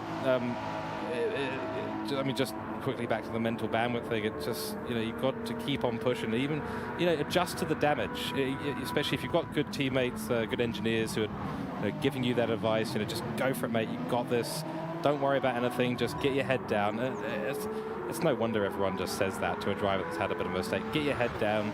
Forget about everything else. Focus on that next corner. Get back into the tunnel vision that you need to be in to actually race these cars. Absolutely, and CP Motorsports fighting it out for P2 overall in the LMP class, while we see Andrew Scott really flying away. He's put a minute 50 on Sean Parker, so this is really clenching the trophy going back to ICE Esports in car 51 and in the hands of Andrew Scott. You know, we both know him in all forms of racing that he's done. We can't praise him enough. Like the pace that he's got, the consistency. You know, you could even say like the talent he brings for an old head. It's absolutely incredible. And you know, it was actually a late substitute as well for the qualifying. Actually, funny enough, that there was another driver that was slated in to do the qualifying for car 51. Unfortunately, he actually didn't actually respond to the messages that was actually given by Sharky, and they had to call in Ando as a late substitute just to say, hey, you know, is there any chance you could jump in? And because him being an on-call pilot, you know, anything can happen for him. And thankfully enough, he actually arrived back in Australia. I think it was last night, back in his house. So he was actually doing his duty, like flying an aircraft. But then he made it back home, and now he's back. Now he's in the car, and he's, you know, worked his magic around during the week, as we know him. As you know, when you are on call, you have a lot of spare time up your hands. So he's definitely had a lot of time to practice. Get that tune in right, so that if he did need to race, and if he needed to come in at the last minute, he'd be ready to go, and you know, put that car first place at the end of qualifying 1. And now he's putting himself in a good position to bring the car home to, I have a feeling it could be Sharky finishing off that last stint, so bringing that car home for Sharky to finish those last 2 hours off. Yeah, I mean, Ando is the definition of a safe pair of hands. I'd be quite happy to fly Qantas or whatever airline he's on call for if I know that Andrew Scott's at the helm. But right, we're definitely arriving. There's no chance we're not arriving, and quickly too. He'll get us there in one shape and 20 minutes ahead of schedule, kind of thing. So nice. I'm going to have to get as a team owner. I'm gonna have to go and get his number, send him a box of beers before every race league we start, and just in case we need to call up someone to say, hey, Andrew, do you mind jumping into our car and doing a few really fast laps for us? You know, just 1 or 2 stints here or there will be fine, mate. So maybe I'll have to get his cell phone number and up my team owner game here. But no, I mean, what a guy for being willing to jump in. And I've heard from his teammates as well that he's just brilliant at mentoring, teaching, giving advice, excellent on the strategy. You know, like I said earlier, it's not what can we say about him, it's what can't we say about him. You know, there's just so few things, because he's just a really overall good guy. Yeah. Absolutely, and you know, with the partnership that we have with Trackstars and Motormotion E-Series, we definitely see his pace in the Player One GT3 Championship and the Track Racer TCR Cup. You know, he's just a class above in any racing that he does. But as we see here, Breeder's actually made a move, I believe, on Budsy 76. I actually don't think Budsy's actually come into the pit lane as of yet, so he still looks like he's still lifting around, carrying that damage in that 32. We believe that from the team, I believe we are going to be putting in our good mate in Daleswell into that car for the last stint, just to bring the car home. Try and fight it out for, I believe it's going to be I have the feeling it might be for 4th overall between both RSR, MSR and WRT. So it'll be a very close battle to see what they can do. But with Warpath actually really struggling, as we caught him a few times, like spinning the car around, actually getting it all wrong at the Ford chicane, that's really dampering their progress up towards the pointy end. So really, really important to see where both cars finish at the end of this, because you know, if Breeder keeps charging through and Budsy keeps making more mistakes, the next contact looks like a bit of contact made between Breeder and Risky, maybe just getting a little bit too close to the back end of car 14. But yeah, even now, I'm actually keen on this. I'm actually interested to see if Risky is still not able to pull away from Jarman Dalitz in its racing. He's still keeping him there. So even all these stints that they've been doing, Risky's actually set a fastest his personal best at the 4-minute 0.8, and its racing did a 4-minute 1.9. So yeah, even though they are quite close to each other, its racing's not letting him go whatsoever. It's not making it easy for him. Certainly not, and I've got to be honest, that's very impressive when it comes to Porsche versus Corvette. With our 110 car, we did see the Corvettes just sort of disappear out away from us. But this is what we were mentioning earlier, you know, the Corvette being absolutely the better car for qualifying, but the Porsche probably just, you know, taking away that position for the racing. And but just not taking anything away from its racing, because what a fantastic job to keep that car in contention with the Corvette, who'll be towards the end of this race, could be slowing down quite a lot, whether it's fuel or tires. And yeah, it's going to be quite the interesting one for this GT3 class today. Yeah, absolutely. I'm just going to look through the results again to see how close they were. So yeah, the BCG Racing at the helm of Captain Risky, they finished their overall time was 11 minutes 59.950 to take out pole position for the GT class, and then not far behind them was the 95 with a 12-minute 0.143. So not much in it at all between those two cars, between the Corvette and the Porsche, but just over 3 seconds between those two drivers. But yeah, it's pretty close parity between those two cars around this track. And as we see Natu Lee into the pit lane, what could potentially be his final stint. We've got ourselves the timer from memory. It's almost about 40 minutes to go until the end of this session, so it could potentially be his last stint. We'll have to find out very shortly there. But then again, Risky setting another personal best there with a 4-minute 0.5, so he's finding a bit more pace in his car. Same with its racing, he's not letting him go. He's still keeping it underneath that 2-second barrier. And it's gonna be a fight for what was first and second at the end of the first lap in stint 1.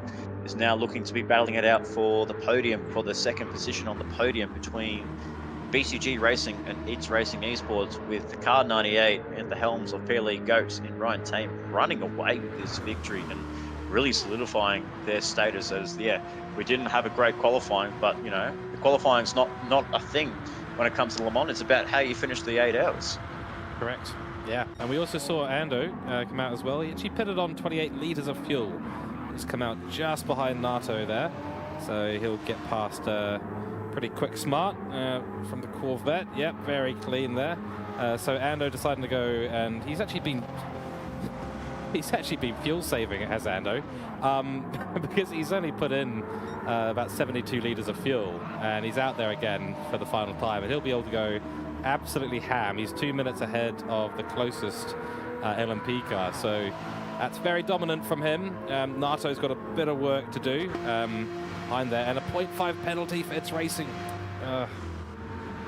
He was actually closing up as well, 1.2 there, so it's a very strong pace there. So it's I'm very intrigued to see the lap times that we saw there with Risky. Set a 4-minute point 0.5 on that last lap, but then It's Racing set himself a 4-minute 2, but yet he was still within that second and a half. So I don't know, like it's very interesting just to see where he's finding so much pace. It's Racing in that Porsche, and unfortunately there with a half-second penalty, you're definitely going to lose a lot of time before you get to the Porsche curves, and yeah, they'll just ruin his chances of getting anywhere near close to him. Because look at that, through the corners, he's so much quicker than the Corvette driver, and he's still trying to keep up with him, trying to keep pace with him.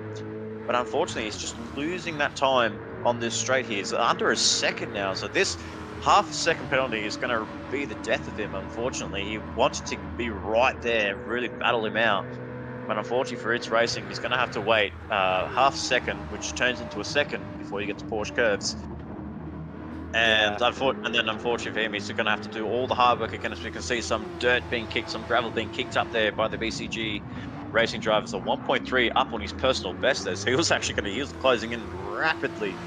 But unfortunately, yeah, he's going to have to serve this penalty. We'll wait and see how much time he actually loses. He might be going over the 2-second barrier, the 2-second marker. Yeah.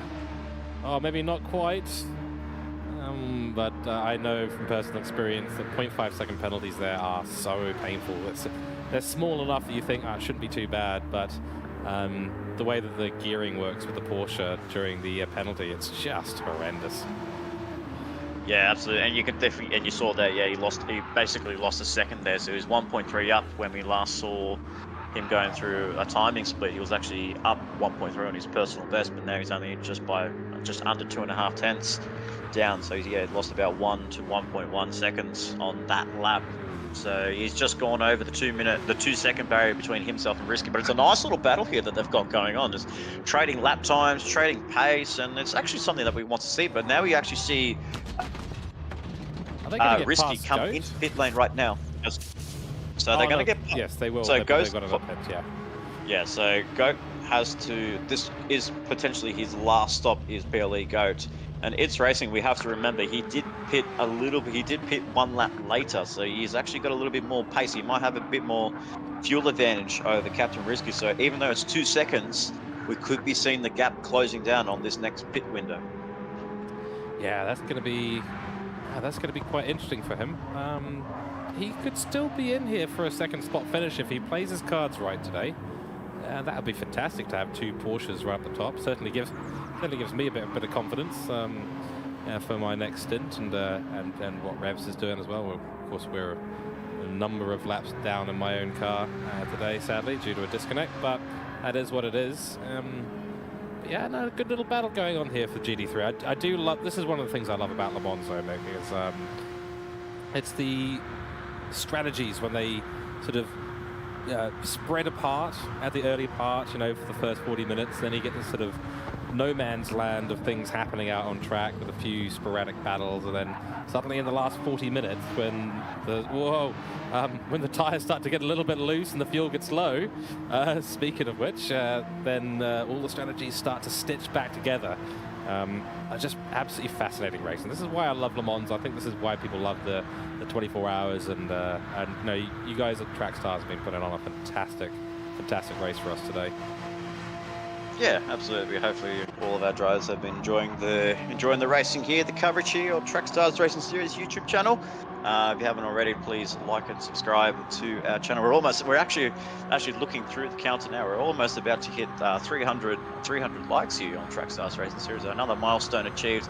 A milestone achieved here in producing an 8-hour event at Le Mans. hopefully we can get 3 more subs and we might be able to get ourselves into the 300 marker. So share around, tell your friends that we're live, and we're going to be in for an exciting final stint in stint 4 around the Cirque de la Sarthe. But as we saw there, It's Racing has got some really good tyres on him, so he's only going to have to come in for fuel. I don't think he'll be one to change for tyres, because if we try to find what Matthews is on, I don't think he would have pit for tyres as well, because he may have been struggling a little bit on that last stint. We saw It's Racing closing up on that Corvette driver, so I'm not too sure. I'm not too sure like what tires, if he's actually put tires on as Captain Risky. I'll need to have Let's a look. have a little look. Yes, sorry. So Captain Risky has put on tires. Okay, so this is an interesting strategy. So he's gone for a fresh set of boots.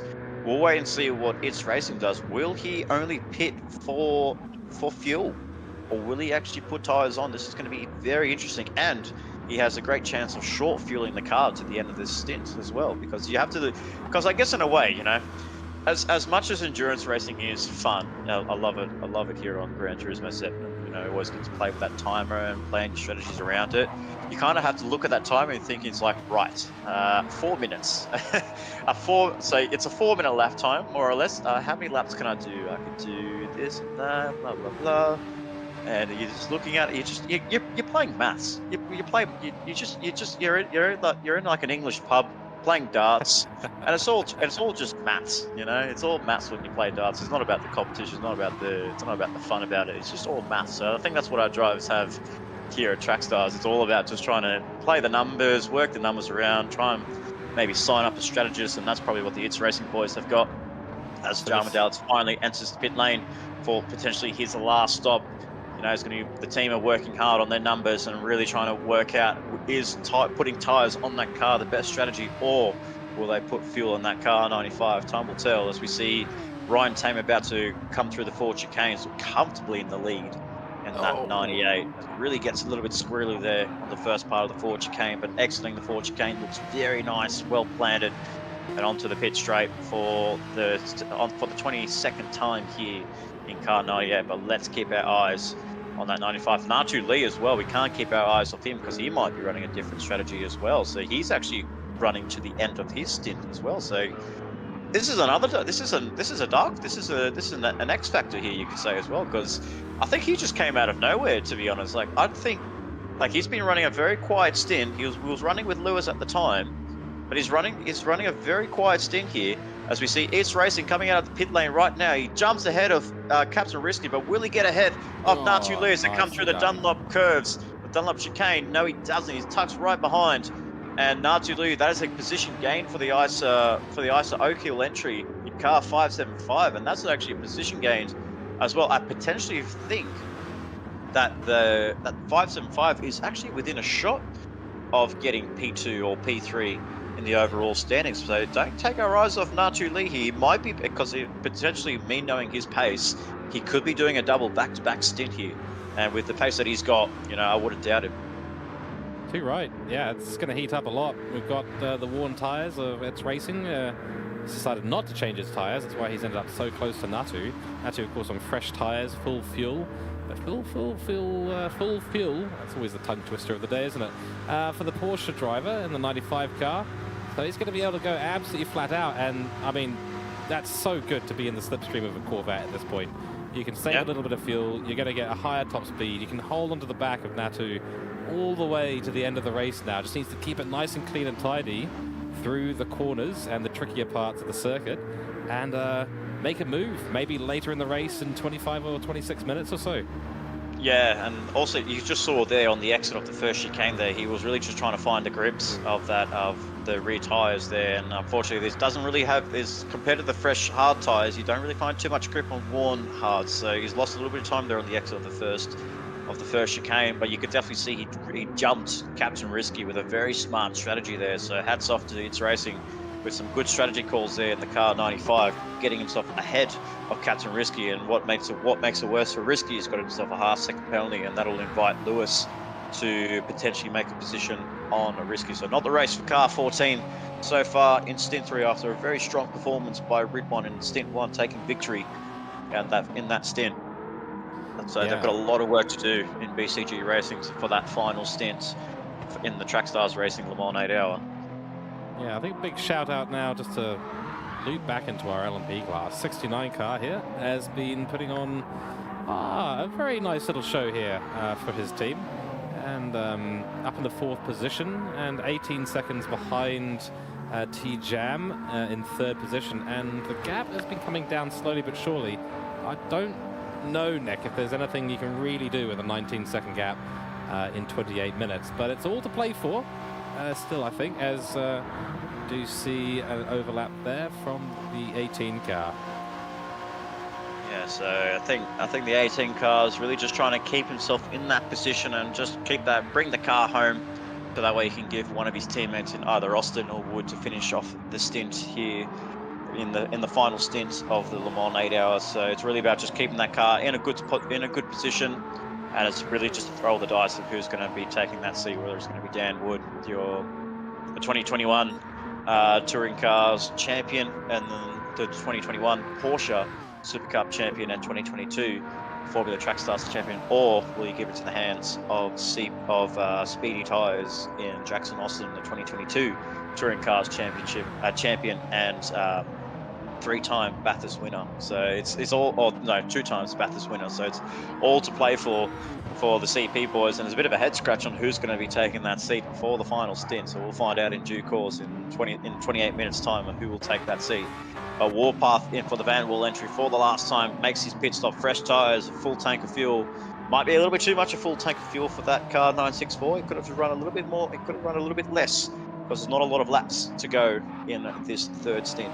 Yeah, you can burn through the fuel if you really try.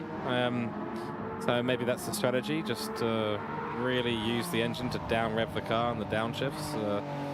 That's possible, but yeah, I think a little bit too much fuel there for Warpath, a little bit unnecessary for 27 minutes left. I think most of the cars on the grid will make it around 40 minutes on a single set of, or a single tank of fuel, I should say, not a set of tanks of fuel. That would be cheating. Yeah, no, fresh tires, full tank of fuel, and just give it absolutely everything you've got. See where you can take it. But he's a minute off Budsy. I don't think he's going to do much more for the rest of this race, sadly. No, I think he's just going to keep that car steady. He's potentially going to be giving that to Nightwalker to finish off for the last stint, and then we have Budsy 76 in the thick of wars of things. Unfortunately, had a great recovery drive after the spin on his first lap of racing, did the 32 driver, but unfortunately after a great recovery drive turned to shambles before Tetra Rouge, and again spun the car out, got some damage on that front splitter, and it's just gone a little bit backwards for Budsy. Unfortunately for him, he's down 5th place overall, 51 seconds behind Breeder, which I think Breeder will potentially be going to the end of this stint. And like you said, it was a great recovery drive there for Breeder in car 69. Really right down the pecking order. Big damage up on the opening lap, on the formation lap rather. He actually got some rear wing damage. So it's a very solid drive there by Breeder. Both Breeder and Budsy having some strong pace after coming from the back of the fields, just to move themselves up the pointy end and really challenging drivers around them. But so far it's working for Breeder, not so much for Budsy, and we'll wait and see what the order is at the end of it. So and actually get and again, what's my entertainment here in the commentary booth is actually entertainment from Lewis Atkinson. He's provided me with all the information there. He just said to me, look at my fastest lap here. So if we cut down to 10th place, let's have a look, see what Lewis is. Should I though? Should I? Yeah, of course I will. Oh wow, that's a nice. So there lap. we go. So the first driver into the 3-minute 59s here. So 3-minute 59.990. Wow. That is some strong pace by Lewis Atkinson. And what could have been had he not disconnected from that second lobby. I'm sorry, Lewis, I'm going to blame you for your Kiwi internet. I always give George a bit of a laugh with his Kiwi status, and I have to give one to you, my friend. Yeah, you can flash the headlights as much as you want, my friend. Oh, I'm flashing my headlights too, Nick, and it's not our internet, it's just our camera and replay system, all right? Absolutely. But it's been working on point here tonight, George, so well done there. So you've done a good job. You can see. Yeah, no, we sorted out some issues, we upgraded, Yeah. I think you joined the Track Stars commentary booth, made that upgrade work for sure. So. Oh yeah, of course, no Kiwi can succeed without a good Aussie backer. Is that the way you still see it? Absolutely. Oh, Struth. Yeah. Alua's doing a good job here. Unfortunately, he will have to pit for the last time, so that's going to be his charge up the front. Oh, it's just getting really taily there. I think he's just having a bit of fun there, showing off for the camera there. So we may as well switch cameras off him. You've had your camera time, Lewis. He's had his fun. Yeah. He's had his fun. Straighten up that steering wheel. Yeah, absolutely. So for car 14 and Captain Risky and Aidan Matthews doing a really good job there. Unfortunately, not really. Doesn't look like he's getting too much time on his racing behind there. So as we saw there, the difference between both Porsche and the Corvette driver at the end of that stint, before they came into the pit lane, was massively favouring that It's Racing 95 there. So we can see Risky 7.9 behind It's Racing. He was actually, I think from memory, it was 5.9 when It's Racing came out of the pit lane. So he's gained 2 seconds on him. And you have to remember, Dalitz is on a worn set of tyres, and Aidan Matthews is on a fresh set of tyres and some good tank. Yeah, too right. I think, It's has done really well. He's got a penalty, unfortunately. It's not going to help his cause, and he's fallen off the back of Natu just a little bit. The second now closing in towards about 2 seconds. So not ideal, but Natu will be happy with this. I mean, that's second place in stint 3. That's fantastic work from the young driver. Absolutely. Yeah, he literally just came from out of nowhere, so he's done a very good job there just to keep that fly under the radar there. So he actually struggled. I think the second stint driver and Kevin Cooper really struggled to really get the car to his liking, getting into a rhythm. And but he knows he's got some capable hands in both Ice and Powers, who put on a really strong performance in that first stint, and then now we see with Natu Lee, which I think, if it's going off from my knowledge, he could be doing a back-to-back stint in that car 575, and why wouldn't you? It's got some good pace. Is trying to keep up with Ryan Team in PLE Goat, and as well, I'll be interested to see who's actually going to be finishing off this last. And I'm very excited for this last stint in the Le Mans 8 Hour. Who's going to be finishing off? Who's going to be getting the job done? Who's going to get the job done for car 51 in the Ice Metropolis, led by Andrew Scott and 0787. Really strong race there by the car 51. They've put 2-minute 26 on the car 79, Black Rose Racing car 79 in the hands of Chops 83, Sean Parker. And just, my goodness, the pace in that 51 from day dot, since they announced their entry and since they announced their presence after qualifying, we knew, us at Trackstars admin and, everyone talking around the paddock, we knew this car was going to be a very strong car, and it's showing. Yeah, and they've done the work, in the engineering area. It's showing on track. And, you put a good car in the hands of good drivers, and, that's how you win races, Nick. That's how you win races. Yeah, absolutely. And, and it's actually some very good showing there. And, I'll give my full credits to Chops 1983, really running a very solid race there for Black Rose Racing, putting the car in a very strong position for their driver. I believe it's going to be Jimmy Lee finishing off the last stint for Black Rose Racing, and really putting the car in a very strong position to potentially get a P3 overall in this race. It's going to be absolutely awesome. Black Rose Racing making their debut here at Trackstars Racing Series, and to cap it off with a victory, or with a podium rather, in the LMP class, will be a one way to make a statement here in this organisation. Yeah, absolutely. It's impressive from Black Rose. They've been showing up here and there in different leagues for a while now. They're a well-known name in the GD7 community, certainly in the Australian and New Zealand forums, so to speak.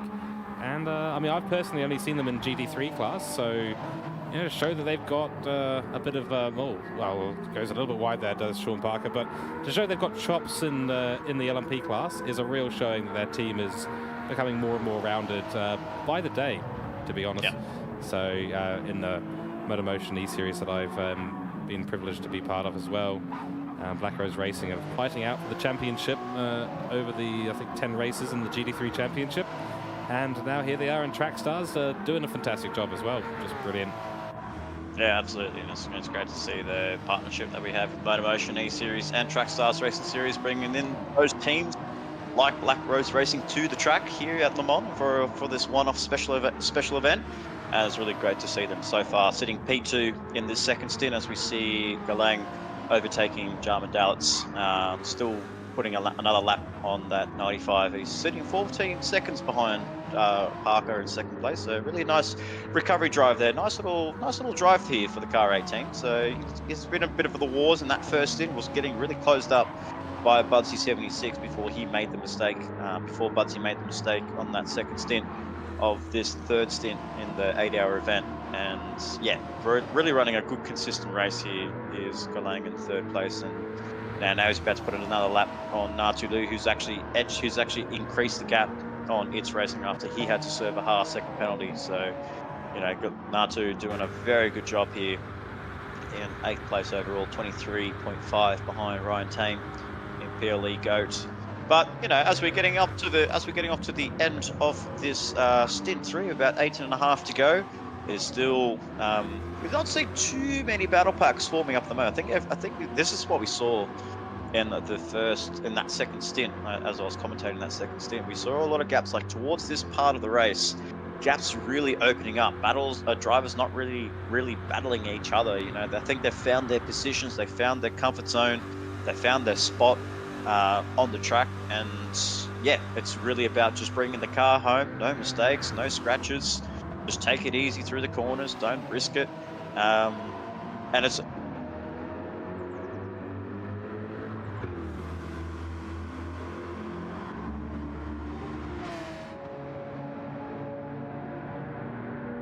yeah, absolutely. And it's also at the point as well, drivers getting fatigued and really trying to really just trying to hydrate themselves, where they've got some drivers could be drinking some water, some drivers could be drinking some beer. Yeah, absolutely. you, you've got many. You definitely got some characters on here, and yeah, it's all about just trying to keep that headspace with just about 17 minutes to go until the end of stint 3.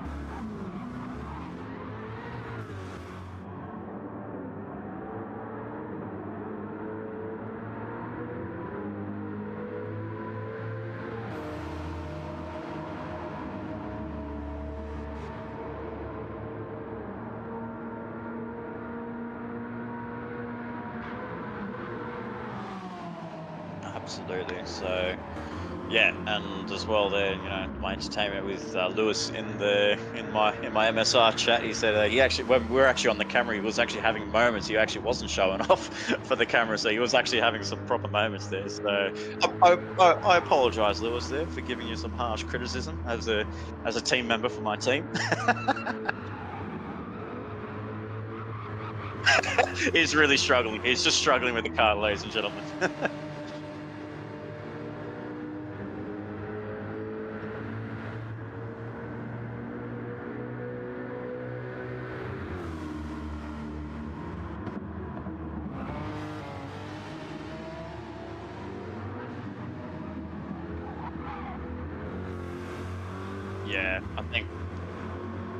Yeah, I think we are a little bit. I think we are a little bit down. Maybe I think we might be a lap or two down from you guys as well, because we disconnected. I think a couple of laps. Yeah, so I think we go in a couple of laps down on you guys. So I think we're just trying to battle it out for bragging rights. So.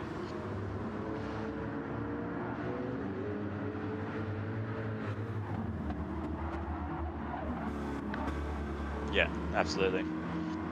Well, I'm not too sure. I'm actually not too sure about how the disconnects are going to work, and how much you actually lose with a disconnect. I think you just lose as the leader crosses that finish line. Whatever lap it is, that's how many laps you've lost. So Interesting enough. Yeah, interesting enough here. I'll just interrupt. Risky's actually closing the gap on its racing a little bit there, so he's actually down to 5.5. So maybe those worn rears in its racing. Oh, it goes very fast through there. So something happened there on that. Was that just me with a little bit of lag?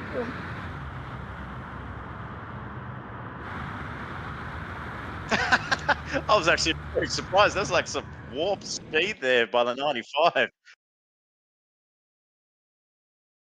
Oh, is that actually?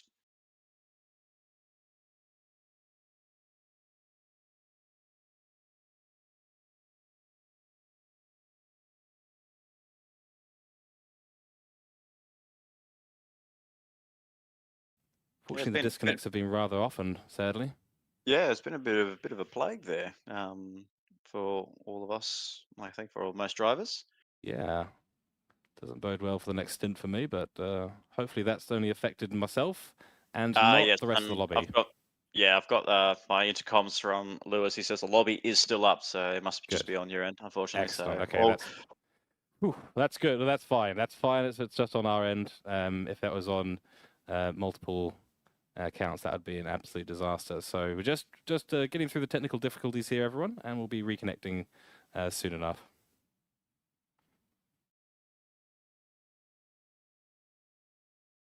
Does seem to be a little bit of an issue trying to get the list to show up again, sadly.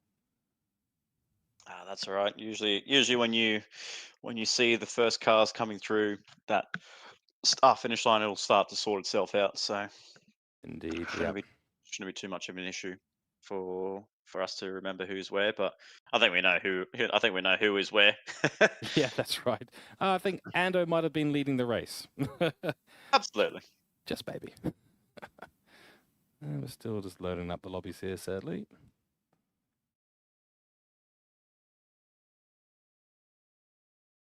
I'll tell you, this has got nothing to do with Kiwi technology. This is I'm going to blame this on Japanese technology.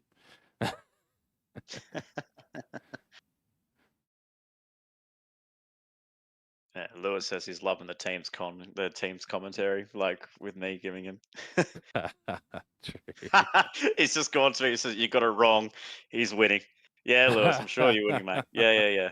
Absolutely. Just going to have to do a quick restart on GD7. It is unfortunately just freezing, unfortunately. So we'll just quickly restart the game and get ourselves back in. Shouldn't be too long.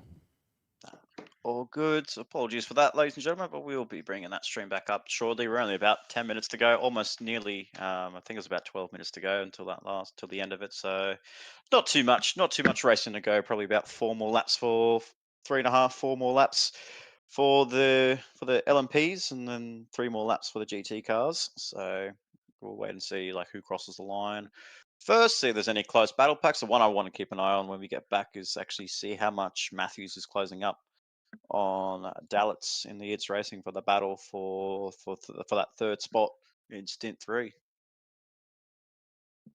Yeah, that GD3 class battle heating up quite significantly. So I'm very eager to get us back in so we can continue to watch the remainder of this. And then I'll have to dart off myself because I've got to get back in the car into my racing overalls and get strapped back in for my last stint for CBR Racing too. So it's going to be Oh, nice.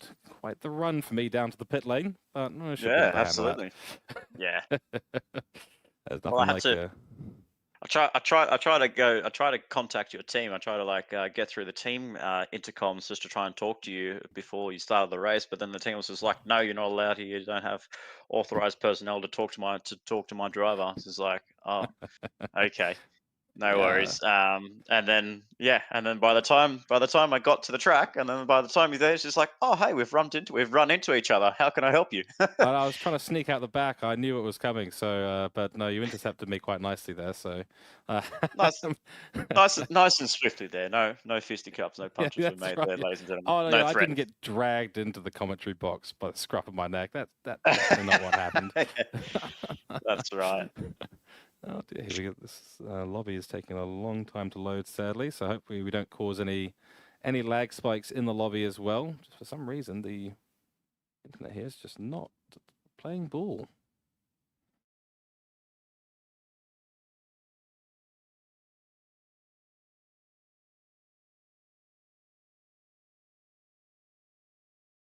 Yeah, GT7 doing some odd things for us on this side of the ditch, sadly. But we hope to bring you the remainder of the race as soon as humanly possible with the help of the technology. Fingers crossed.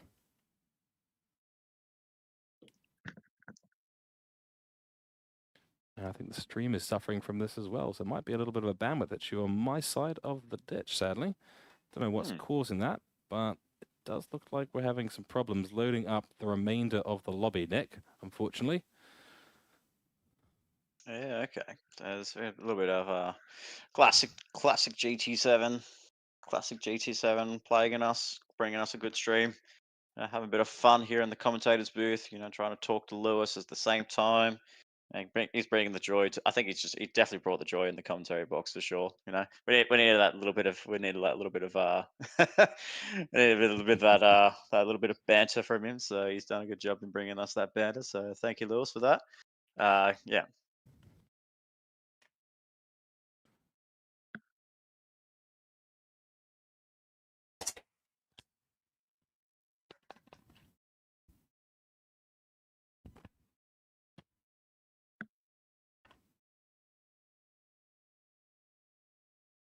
Yes, we are still live. If anyone is in chat, you could just confirm the stream is coming through, that you guys can still hear us. That would be fantastic, just to confirm. Yeah, hopefully we can get ourselves the last 4.5, like the last few minutes of the stint through. But I guess we know that I think we all know. I think we can agree, like in the chat and whoever's watching and us in the commentators box, that car 51 in the ISO Metropolis has pretty much got a hand and a half on that Le Mans trophy, for that Le Mans 8-hour trophy, and it'll be a very nice victory coming towards going towards ISA Esports to bring a trophy to the cabinet. They've been so close, getting a few victories in all forms of racing, in the touring cars, forming the track stars, even in our Porsche Super Cup as well in 2022.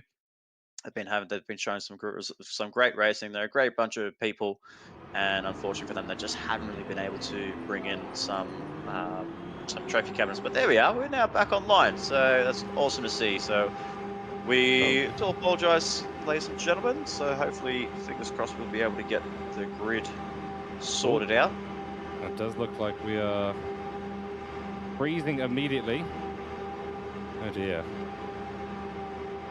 Oh no, this doesn't bode well for you. This does not bode well for us at all, unfortunately. So there we go. A few things getting sorted out. We may have to just leave it on HC Lewis just for a little bit. See if we can switch around the grid. Hopefully it doesn't freeze again. There's the liveries loading in. So unfortunately the internet's just decided to not treat us particularly well.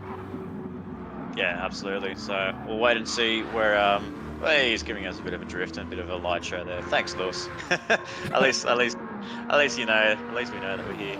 But yeah, so we're on an hour 54, so we've got about 6 minutes to go here. So 6 more minutes of some racing here around the Circuit de Sarthe for stint 3, where we have car 51 in Andrew Scott, Ando 787 leading the way very comfortably over Chops 1983 and Sean Park for Black Rose Racing, and then Galang for CP Motorsports, car 18 occupying third place. Then Breeder ahead of Butsy 76 in fourth and fifth, and then rounding up the rear in the Van Wall entry for WRT Motorsports 964. It is David Williams in Warpath 360, and then leading the way in the, I believe in the GT class, is going to be Ryan Tame in car 98.